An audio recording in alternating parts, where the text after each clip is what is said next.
Thank you. Well, I must say that this is probably one of the very most interesting panels we've had so far today. So it's because you're raising a lot of contentious issues, so to speak, and some interesting ideas. I have two questions, actually. One for the whole panel and one for David. I'm in trouble. As you all now mentioned that the whole Arab market is considered as one market. Now, one thing that does not exist in our part of the world is, and it doesn't exist in other parts, and digital terrestrial broadcasting. Now, if there is a good environment for this type of technology to proliferate in the region, and then we will have a digital terrestrial market in Saudi Arabia and another one in the UAE and so forth. Would that help make the market healthier in terms of different aspects of advertising and so on, and production and so on?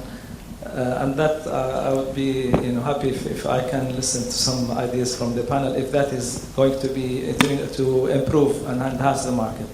And my question to David is about this common interface, common box to receive different encrypted signals.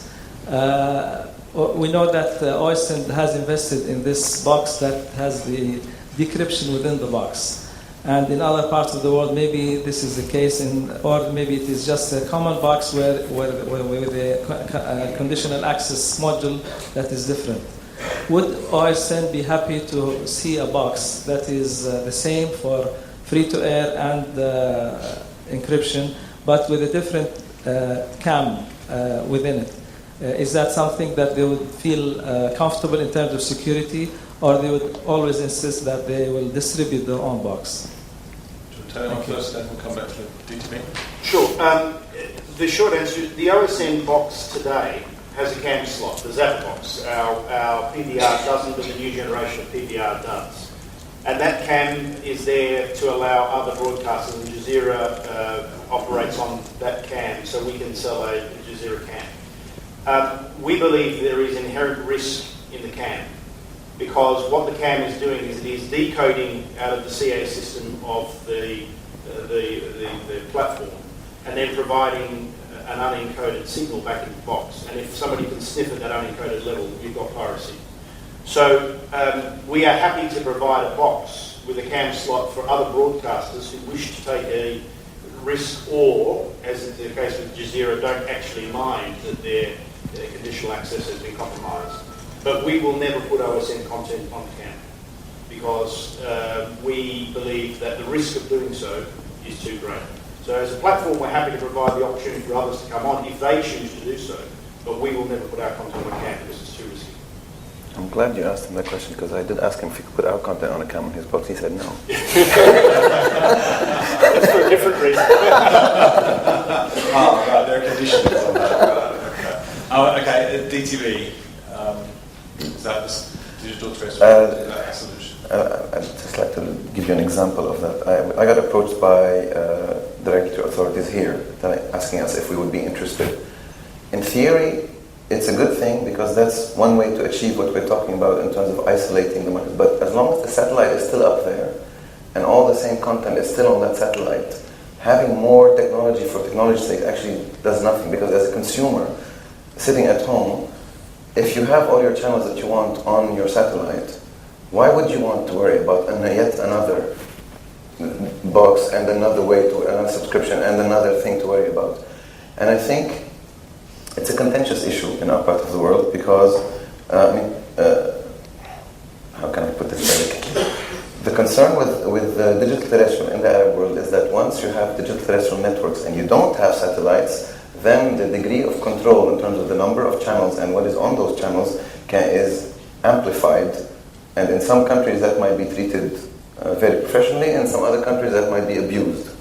And so it's a very strange one, because it's not only a question about business practice. From a business perspective, in my opinion, as long as the satellite is up there, I don't need another way to reach the consumer. The consumer doesn't want another way to receive the same channels, and I don't need to worry about more equipment and more standards and more cost. If the satellite wasn't there, I don't see how we're going to take it off, but say they decided to all get into broadband internet instead and give up their television spectrum, then yes, it would be a great way to be able to, again, isolate the markets, be able to buy rights only for specific markets where you know you're able to exploit them, to be able to target advertising in specific markets.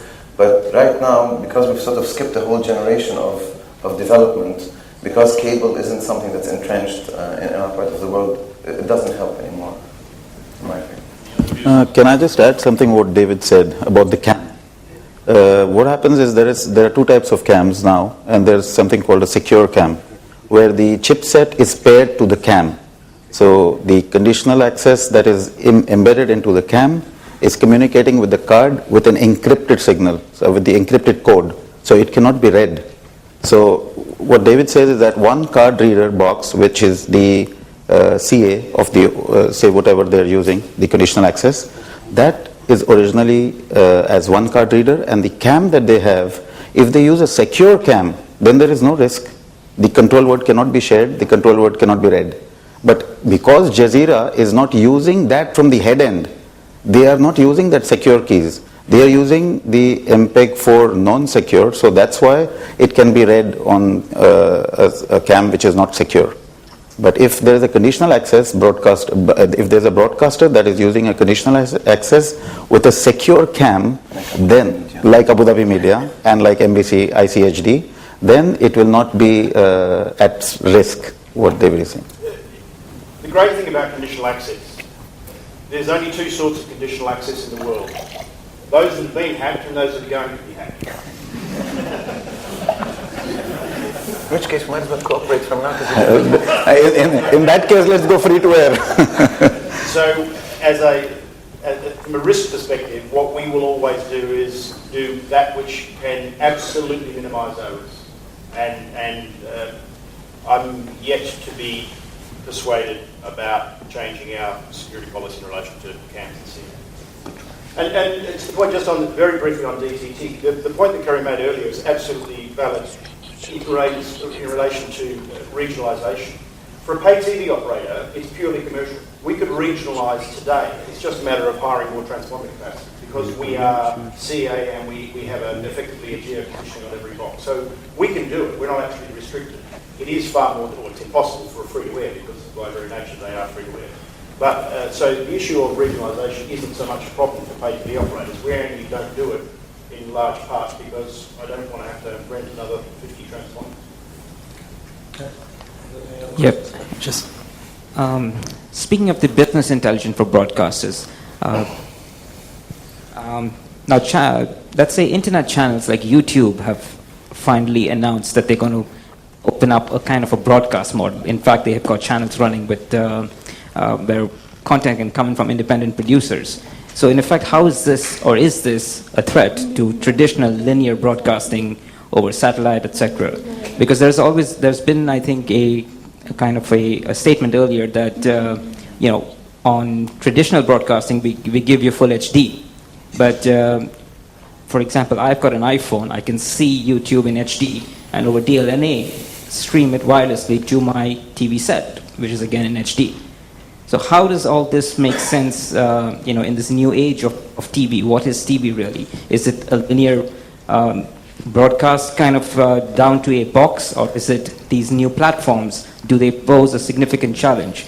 Of course, in this region, yes, we have the bandwidth issue. But taking that apart, future business intelligence, would that be for broadcasters to actually look at these alternative platforms? It gives out full HD. It gives you carry where you want your content, catch up TV, etc., all these things. So how does that, is that a challenge or is that a threat to broadcasters, to traditional broadcasting here? At the risk of monopolising, I'll let my friends answer. Well, I think this question relates back to Dr. Riyad's question a little bit as well. I mean, yes, is there potential to further dilute the market? Absolutely. You don't even need the internet to do that. But I think I said earlier on that there's, because of the train set approach that tends to be adopted by the existing protagonists in the market, yes, the internet might be the first true open market alternative.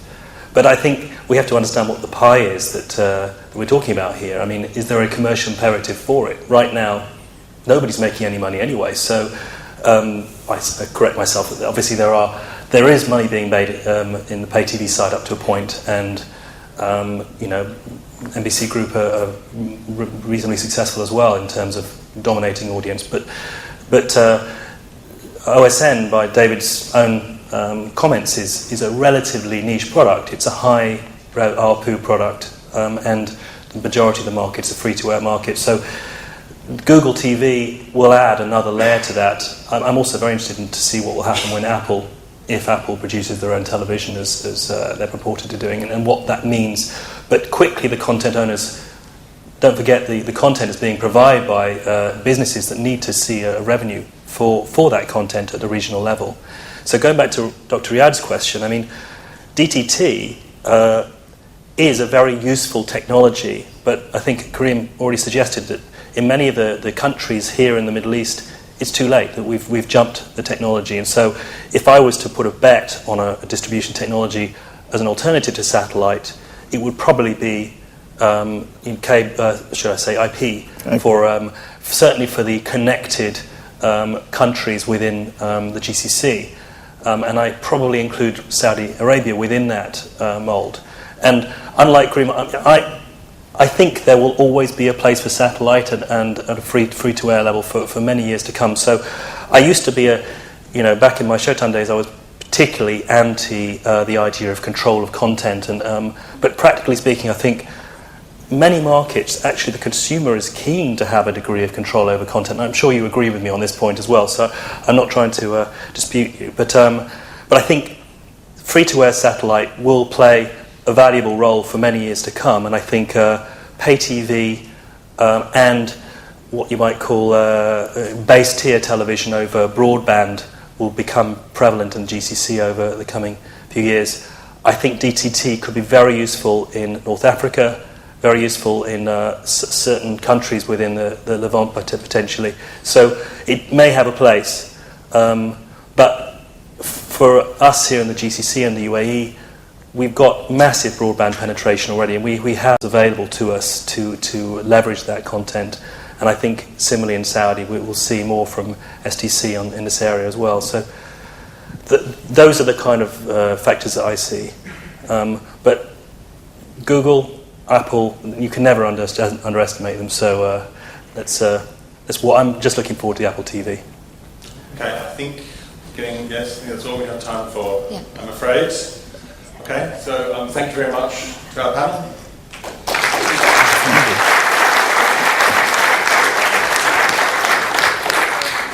A big thank you to Christopher Ahern for moderating this panel and the previous one. You did a fantastic job, and you got the right answers out of our CEOs and executives. So thank you very much, panelists, for joining us. Sorry? I think you just got the second career. And thank you very much for staying on till the end. I truly appreciate you taking the time to sit here, but I'm sure what they have said is very valuable information. And I hope to see all of you at our awards tonight. Starts at 7 o'clock. Please be there. We'll have some cocktail reception, and the doors open at 7:30. Thank you.